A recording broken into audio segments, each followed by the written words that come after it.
Invertir en mejores oportunidades laborales. Sin duda alguna, la capacitación es uno de los puntos, así como también el acompañamiento en cuanto a la generación de fuentes de trabajo para que al momento de tener personas capacitadas, jóvenes, adultos, capacitadas también, tengan la posibilidad de optar a un trabajo digno donde se les pueda apreciar por esta capacitación, por sus habilidades también, y no sea entonces un potencial que al final se vaya a aprovechar en otros lugares. Sabemos que mucha de nuestra población, Fernando, pues está migrando y ya no es solamente el tema de falta de oportunidades para personas que no tienen estudios, sino vemos personas incluso con estudios universitarios que no encuentran, que es complicado poder tener un empleo y también optan por migrar. Aquí estamos hablando de un déficit de oportunidades laborales. Y entonces identifiquemos qué significa la palabra déficit, ese concepto. Es cuando algo no alcanza. Claro. Entonces supera la cantidad de personas que están buscando una oportunidad, y al haber más personas y menos oportunidades, naturalmente este grosso de población que no logra ubicarse en un lugar que le permite tener los ingresos que requiere para subsistir y llevar a su mesa pues el pan diario, opta lógicamente por buscar en otra latitud geográfica esa misma oportunidad. Guatemala, y es algo muy interesante, tiene un activo demográfico muy interesante y muy fuerte, y es la juventud. Si tú analizas, por ejemplo, países en donde la juventud literalmente se les está acabando. Hay muchos países en Europa, muchos países en Asia, que hoy por hoy su potencial demográfico alcanza los 48, 50, 55 años para arriba. Pero tú ves hacia atrás y no hay jóvenes. ¿Por qué? Porque hubo una decisión en cuanto gubernamental, en cuanto a que no se podía incrementar más la cantidad de hijos desde hace más o menos 25, 30 años. Entonces esto generó hoy por hoy en que no haya juventud. Guatemala, a diferencia de estos países, tiene un potencial muy grande, pero lamentablemente, Sandy, como muchos potenciales del país, esto no se aprovecha de manera que se traduzca en más generación de ingresos para Guatemala y para las familias en general. Entonces, el resultado es que, pues, muchos talentos, y ese concepto se maneja mucho en recurso humano, la fuga de talentos. Así es. ¿Cuántos patojos, cuántas patojas de las que se han ido a Estados Unidos a trabajar, y no porque sea malo el trabajo, no, al contrario, es una bendición ese trabajo porque se traduce en manutención para su familia y en ingreso de remesas para el país? Pero cuánto patojo que aquí pudo haber sido un excelente ingeniero, un experto en informática, un excelente médico, un fabuloso abogado, un arquitecto de primera categoría, qué sé yo. Se fue con esa capacidad matemática que tenía, con esa capacidad de absorción de información social, etcétera, y está allá trabajando, pues, lavando trastos en un restaurante, está trabajando como mesero, está trabajando como piloto, está trabajando en la construcción, que son normalmente la categoría de trabajos que los migrantes logran accesar. Es muy poco el migrante, realmente la estadística es muy baja de cuántos migrantes logran llegar a un puesto allá conocidos como gerenciales. Entonces, esa fuga de talentos nos está hoy afectando en materia de que no encontrás esa juventud que quiera quedarse aquí, porque aquí literalmente son salarios que lastiman la dignidad del guatemalteco en general. Acá te das cuenta que un salario mínimo ni siquiera supera a la canasta básica, no digamos a la canasta básica ampliada. Entonces, no se necesita ser muy experto en economía para entender que estamos funcionando mal y no le estamos generando oportunidades a las personas que se van buscando esa oportunidad en otro país para que acá se queden y hagan maravillas por el país. Así es. Y para seguir con el análisis vamos a mostrar también unos datos que es importante poder tener ciertos aspectos de relevancia en este análisis. Hablemos de las proyecciones poblacionales que indican, de hecho, que para el 2050 Guatemala superará los 22 millones de habitantes. Esa es la proyección que se tiene. Se espera que la población adulta de 65 años o más aumentará hasta 2.7 millones de personas en el 2050. mientras que la cantidad de hijos por mujer disminuyó de 5.5 a casi 3 entre 1990 y el 2018.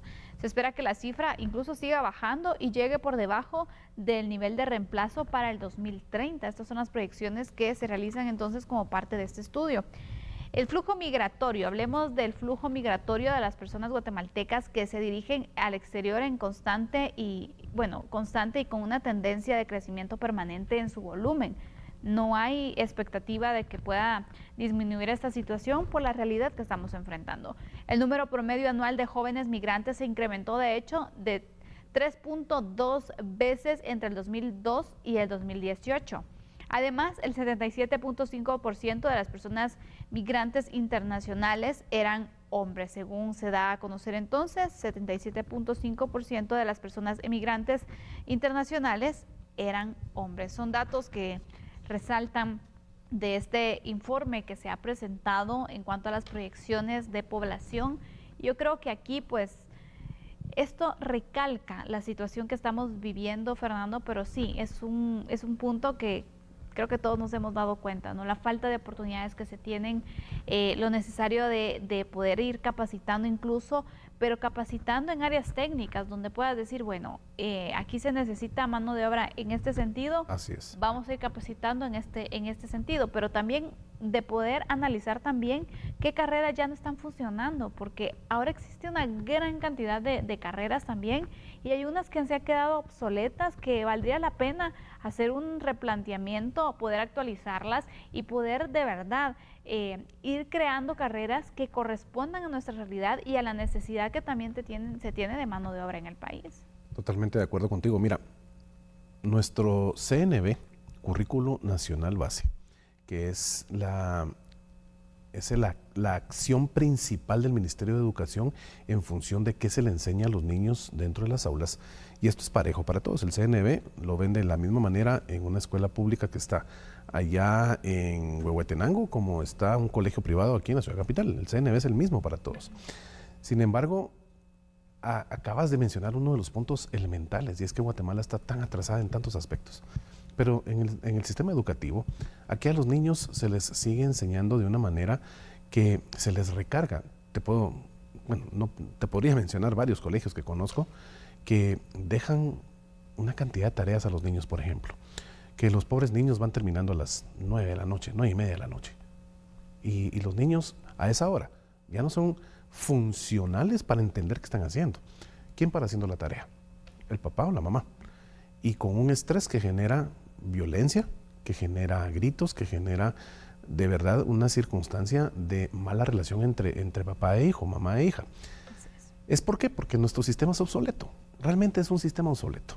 Estamos hablando que cuando en otros países de primer mundo están enseñando a los niños aspectos técnicos como impulsar la matemática desde una perspectiva de generar ingresos, de generar empresas, de generar riqueza, de generar oportunidades para otras personas que tal vez no tengan la misma capacidad que este niño, pero que él ya va con la visual de, bueno, yo soy el más pilas de mi clase y puedo jalar a mis mejores amigos para que juntos construyamos un imperio en materia informática, en materia de exportaciones, en materia de agricultura, qué sé yo, unas soluciones bárbaras a la problemática que tiene el mundo hoy.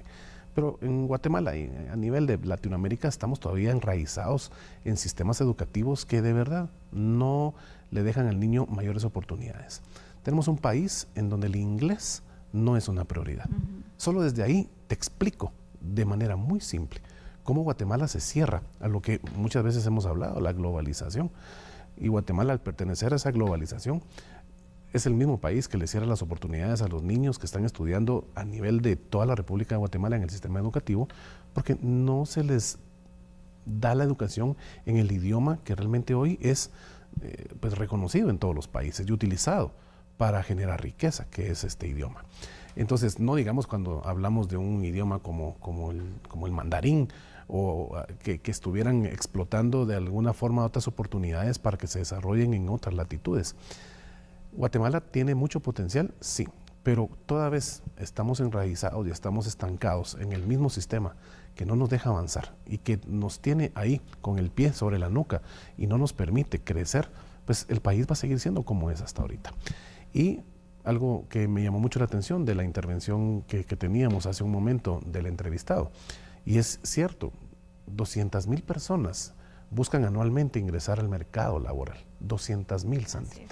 Te estoy hablando de una cantidad de patojos y patojas graduandos, graduandas, que lo que buscan es, bueno, ¿qué hago ahora? Salís de bachiller, salís de magisterio, salís de contador público, pero realmente tenés todas las herramientas y capacidades para defenderte en ese mercado, que es un mercado que de verdad pide muchas veces cosas inauditas.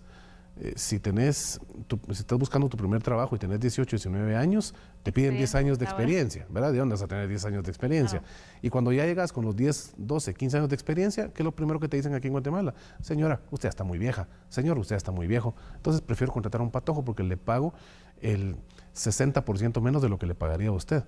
Acá tenés un montón de gente con maestrías, con doctorados, y cuando llegan a aplicar, están sobrecalificados. Y entonces, en vez de reconocerles un pago que superara los 35, 40, 50 mil quetzales, son personas que con doctorados están ganando 7 mil, 8 mil quetzales. Es ridículo lo que pasa en nuestro país. Es un tema de legislación, es un tema de costumbre que realmente nos hace ser el país que somos. Atascados en este lodo del cual pareciera nadie nos quiere sacar. Hace falta mucho para salir precisamente de este escenario que tú planteas, Fernando, y cada vez pues vemos con los informes cómo se va rectificando la situación tan complicada que se tiene en el mundo laboral y profesional. Cerramos así con este primer tema de análisis. Haremos una pausa en este instante. Regresamos con nuestro segundo tema. Por favor, no nos cambie.